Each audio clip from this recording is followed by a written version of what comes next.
اعوذ باللہ من الشیطان الرجیم بسم اللہ الرحمن الرحیم ایاک نعبد و ایاک نستعین السلام علیکم منیر شاکر۔ دین اسلام کے فوائد، دین اسلام کے کیا فوائد ہیں، یہ میں جاننا چاہتا ہوں، پوچھنا چاہتا ہوں، یا آپ سمجھیں کہ یہ میرا سوال ہے کہ دین اسلام کے کیا فوائد ہیں۔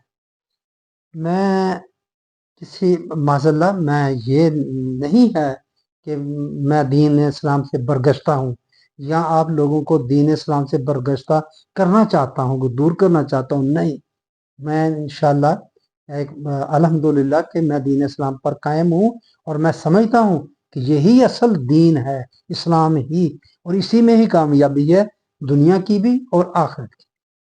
لیکن جو ہمارے سامنے جس کی تبلیغ کی جا رہی ہے، جو چلایا جا رہا ہے، جو محراب و منبر سے بیان کیا جا رہا ہے، جو مذہبی پیشوائیت بیان کر رہی ہے، جو اس وقت ہمارے سامنے ہے، میں اس کی بات کر رہا ہوں۔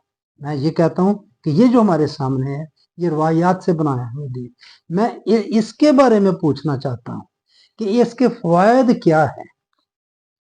اگر میں کسی غیر مسلم کو، جو کرسچن ہے، ہندو ہے، کوئی بھی غیر مسلم ہے، میں اس کو دعوت دینا چاہتا ہوں، میں اس کو یہ کہنا چاہتا ہوں کہ تم دین اسلام کو قبول کر لو۔ وہ آگے سے مجھ سے پوچھے کہ میں کیوں قبول کر لوں؟ اگر میں کرسچن ہوں تو اس میں کیا نقصان ہے؟ اگر میں دین اسلام تمہارا قبول کر لوں گا تو اس میں مجھے کیا فائدہ ہے؟ ہندو مجھ سے پوچھے، یہودی مجھ سے پوچھے، تو میرے بھائیوں میں یہ پوچھنا چاہتا ہوں آپ سے کہ آپ مجھے بتائیں کہ کیا میں بتاؤں اس کو؟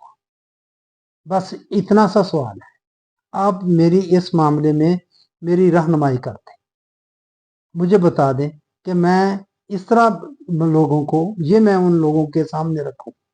تبلیغ تو بہت ہو رہی ہے، ہر ایک اپنے اپنے انداز میں لگا ہوا ہے۔ مثال میں بات سیدھی سی ہے، دیوبندیوں کی یہ تبلیغی جماعت ہے، یہ تقریباً سارے ہی دیوبندی ہیں، اس میں دوسرے بھی ہو سکتے ہیں، ایسی بات نہیں، کچھ سیدھا لوگ ایسے ہو جاتے ہیں، دوسرے مسلک کے لوگ بھی، بریلوی بھی اس میں، اور بریلویوں کی خاص کر جو ہے انتہائی کٹڑ قسم کی جو بریلویت ہے، اس کی یہ دعوت اسلامی والے۔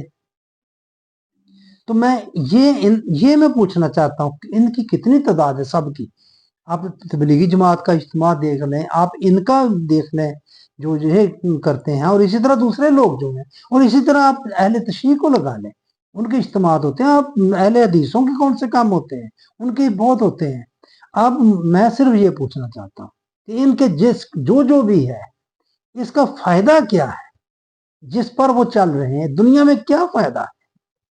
اگر کوئی مطلب وہی بات آ جاتی، جب چلیں اب اہل حدیث، اگر میں اہل حدیث ہوں تو میں کہتا ہوں، مجھے کسی کو دعوت دیتا ہوں، ہاں جی تم اہل حدیث بن جاؤ، آ جاؤ، کیا میں بتاؤں اس کو؟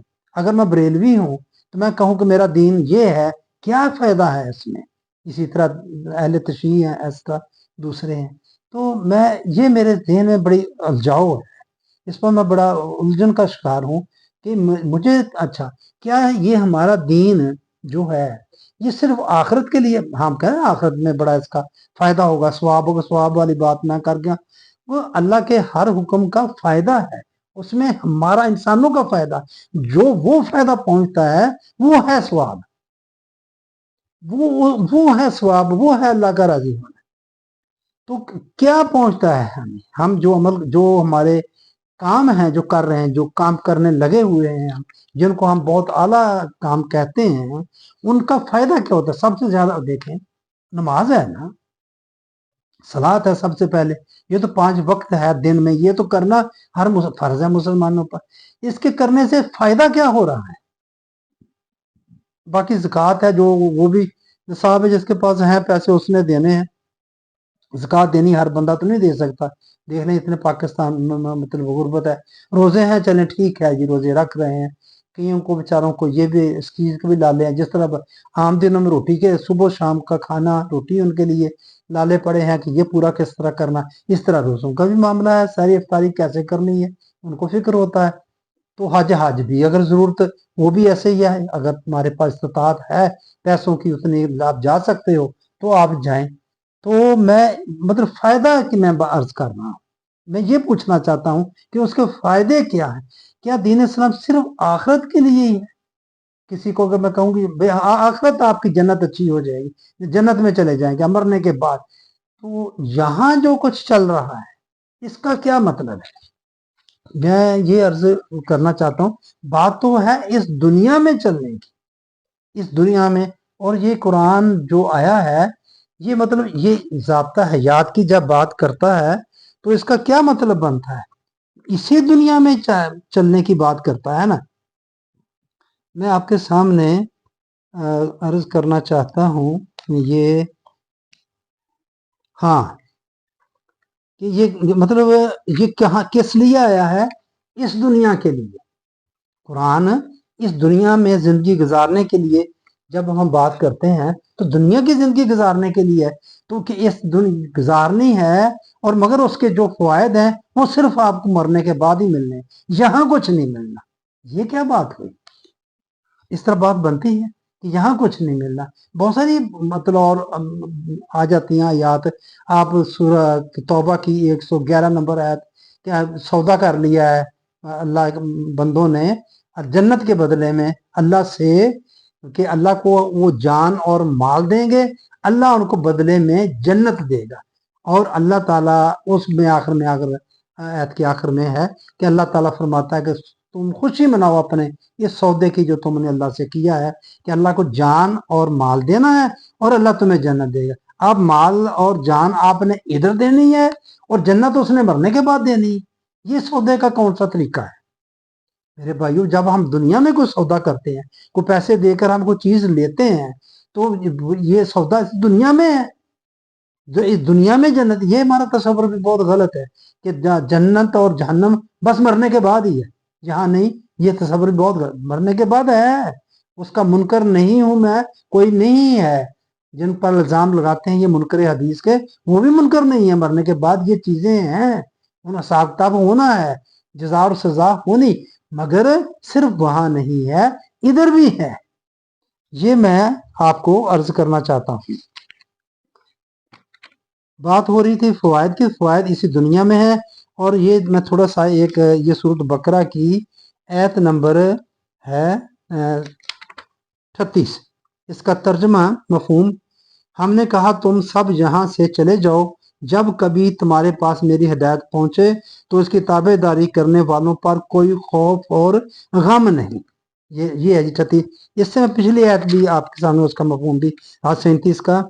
यहाँ इसने लिखा है हजरत आदम अलैहिस्सलाम, खैर फदलका आदम मिर रब्बिही, औज़ु बिल्लाहि मिनश शैतानिर रजीम, बिस्मिल्लाहिर रहमानिर रहीम। फदलका आदम मिर रब्बिही कलिमातिन फतब अलैहि इन्नहु हुवा तव्वाबुर रहीम। आदम ने अपने रब से चंद बातें सीख ली और अल्लाह ताला ने उनकी तौबा कबूल फरमाई, बेशक वही तौबा कबूल करने वाला और रहम करने वाला है।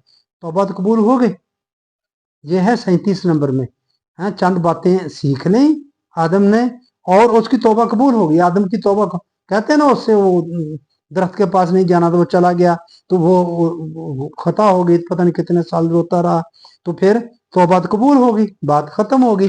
फिर आगे अगली आयत में हमने कहा तुम सब जहां से चले जाओ, जब कभी तुम्हारे पास मेरी हिदायत पहुंचे तो उसकी ताबेदारी करने वालों पर कोई खौफ और गम नहीं होगा। यहां से चले जाओ, जन्नत से, ये गश्ता जो गुमशुदा आदम की जन्नत है, वहां से निकल गया, आदम को निकाल दिया गया या आदम निकल गया वो काम करके। तो फिर कहा कि नहीं, फिक्र नहीं करना है, मेरी हिदायत तुम्हारे पास पहुंचेगी तो उसकी ताबेदारी करना। फिर क्या होगा? उसकी ताबेदारी करने से कोई खौफ और गम नहीं होगा। अब बताएं, ये हिदायत आई है ना, दीन इस्लाम क्या है? ये उसकी हिदायत ये ना कुरान से ही। एक मैं ये बता दूं कि ये आगे अल्लाह आपका भला करे 213 नंबर आयत, ये हिदायत कब शुरू होती है? यहाँ उसने वादा किया ना कि मैं हिदायत तुम्हें भेजूंगा मैं तुम्हारे पास और खौफ और हुजन नहीं होगा। तो ये 213 नंबर में आप देख, दरअसल लोग एक ही ग्रोह थे, अल्लाह ताला ने नबियों को खुशखबरियां देने और डराने वाला बनाकर भेजा और उनके साथ सच्ची किताबें नाजिल फरमाई। क्यों फरमाई? आगे है ताकि लोगों के हर इख्तलाफी अमर का फैसला हो जाए। उनमें जो इख्तलाफ है ये उस वक्त शुरू हुआ, ये जो जहां पहले जो फरमाया है ना कि जब तुम्हारे पास मेरी हदायत पहुंचे तो उसकी ताबेदारी करने वालों पर कोई खौफ और गम नहीं होगा। कब शुरू हुई वो हदायत पहुंचनी? ये सूरत बकरा की 213 नंबर आयत आप देख लें। उस वक्त उनमें कोई इख्तलाफ हुआ, उसको खत्म करने के लिए अब फिर यही हुआ कि ये किताबें जो आई हैं ये इख्तलाफ खत्म करने के लिए, कुरान जो है ये इख्तलाफ खत्म करने के लिए है। खैर, बात हो रही है फवायद की, दीन इस्लाम के फवायद क्या है। मेरी इतनी ही गुजारिश थी, मैं बताना ये चाहता था कि ये इस दुनिया की बात है, ये खौफ और हुज़न इस दुनिया की बात है कि आपको ताबेदारी करने वालों पर कोई खौफ और हुज़न नहीं होगा। अब जब वो जन्नत से जब उस जन्नत खुश गई आदम के हाथ से, उसके अपने ही हाथ से जब खुश गई तो उसको कहा जा रहा है, यहाँ से मुराद पूरी बनी नौ आदम है, कोई एक आदम की बात नहीं है। मैं कहना ये चाहता हूँ जिस तरह सूरह नाल में शहद की मक्खी, एक मक्खी का जिक्र नहीं, पूरी नौ का जिक्र है। यहाँ भी आदम से मुराद बनी नौ आदम है, नौ इंसानी है सारी। तो मैं ये कहना चाहता हूँ कि यहाँ मुझे सवाल इतना सा ही है जो मैंने अर्ज किया कि मुझे फवायद बता दें, इस दुनिया में इसके क्या फवायद है। मैं दीन इस्लाम को कबूल करूं तो मुझे क्या फायदा, मैं काफिर को किसी को कहूं कि ये फवायद है इसके, तो आप इसलिए इस दीन को कबूल करें। फिर आप जहां भी जन्नत और आखिरत में भी जन्नत।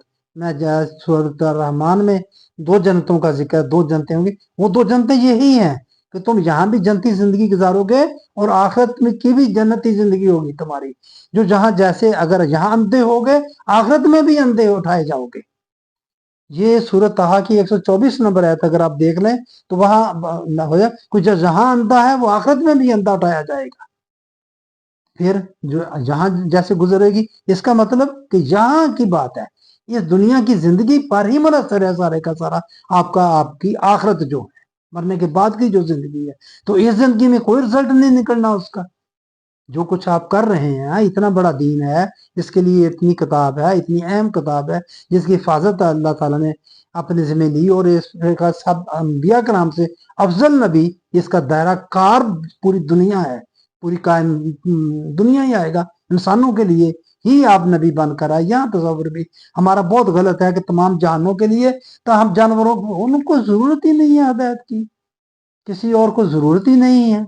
उनकी हदायत उनके अंदर अल्लाह ताला ने रख दी, उसके मुताबिक वो चले जा रहे हैं। बंदे की हदायत का ये बाहर से खारिज से बंदोबस्त किया अंबिया कराम के जरिए किताबें नाज़िल करके, इसलिए ये आए ही बनी आदम के लिए है। तो इसलिए नबी अकरम सल्लल्लाहु अलैहि वसल्लम इंसानों के लिए आए हैं। तमाम जहान जितने वक्त भी गुजरता जाएगा, ये उसकी अलग से बात हो जाएगी तमाम जहानों के लिए। बहरहाल ये है कि आप बनी आदम के लिए, और तमाम अंबिया कराम बनी आदम के लिए ही आए, और किसी के लिए नहीं आए, और क्योंकि किसी और को जरूरत नहीं है, उनकी सबकी हिदायत उनके अंदर मौजूद है। तो बस मैं यहाँ यही बात करना चाहता था कि यही मेरी इल्तमास है कि मेरे भाइयों मुझे बता दें इसके फवायद क्या है। बस मैं अगर किसी काफर को दावत दूं तो मैं उसको बता सकूं मुदल्लल तरीके से कि तुम दीन इस्लाम इसलिए कबूल करो कि इसके ये फवायद है। बस जहां भी फिर आपको फायदा होगा और आखिरत में भी इसका फायदा होगा। बस मेरे भाइयों यही बात मैं आपके सामने रखना चाहता था। अच्छी लगे तो मेरी बात को आप आगे बढ़ाएं, आप मेरी मददगार बन जाएं, इस आवाज को और मजबूत करें। वो इसी सूरत में ही हो सकती है कि आप मेरे चैनल को सब्सक्राइब किया करें, लाइक किया करें, शेयर किया करें और कमेंट्स किया करें। आपकी मेहरबानी। आप जरूर कोई जो भी मेरी खामी हो, जितनी भी हो, आप पर लाजमी है कि आप मेरी भी इसलाह करें, आप निशानदेही करें। अगर आप सुनते हैं तो आप निशानदेही करें इसकी। आपकी मेहरबानी। अस्सलाम वालेकुम रहमतुल्लाह।